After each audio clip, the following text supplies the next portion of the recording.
I'm here today with John West, Direct Lenders, and we're going to talk about something that really impacts my industry, which is being self-employed and how do you qualify for a mortgage with that scenario. So John, would you kind of give us some information? What Certainly will, Rhett. You know, a lot of buyers are self-employed buyers, and so they write off so many things on their income tax returns.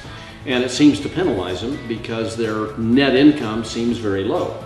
Well, I'm going to use a dirty word, hedge funds. We've heard how bad hedge funds were, but actually on Wall Street, hedge funds have a lot of uses. It's where they may pool $100 million, and they use that as private money so that a lender such as myself can send a self-employed borrower, send his loan package to them, and they may say, hey, we'll lend them money. We see that they really have an income, and they don't penalize them. So we don't even need their tax returns when doing a loan like that. We just get 12 months bank statements from them showing the cash flow that comes into their account, and the hedge fund lender will go ahead and make an assessment on how much they'll lend them. It's a terrific way of doing it. Is there kind of a range of interest rates comparable typically? The interest rates are not comparable. They're about 7%. Okay.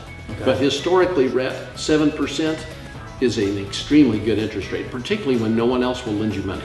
And then obviously there's the option for refinancing. Well, and I think everybody that buys a home using this means of financing anticipates in the next 12 or 24 months they're going to refinance it and eliminate the rate. Well, I know that there's a big shortage of rental properties available, and rent is very expensive right now, so 7% could still be much less than what you know, that's the truth. Rents are so high, and this is the way you can preserve your payment, keep it flat forever, and eventually refinance out of it.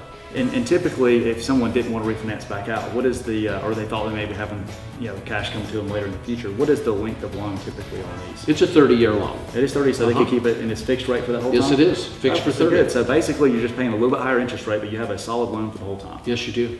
So, obviously, different kinds of financing options for self-employed. Now, one thing I do want to wrap up with on this is, how long to, be able to get into regular traditional type financing would a self-employed person have to have income? You'd have to have... Not income, time on the job. Okay, well, you need 2 years. Okay. You need 2 years on the job with a self-employed borrower, no matter what type of loan, even this. Okay, very good. All right, sounds good. Thanks, John. Thank you.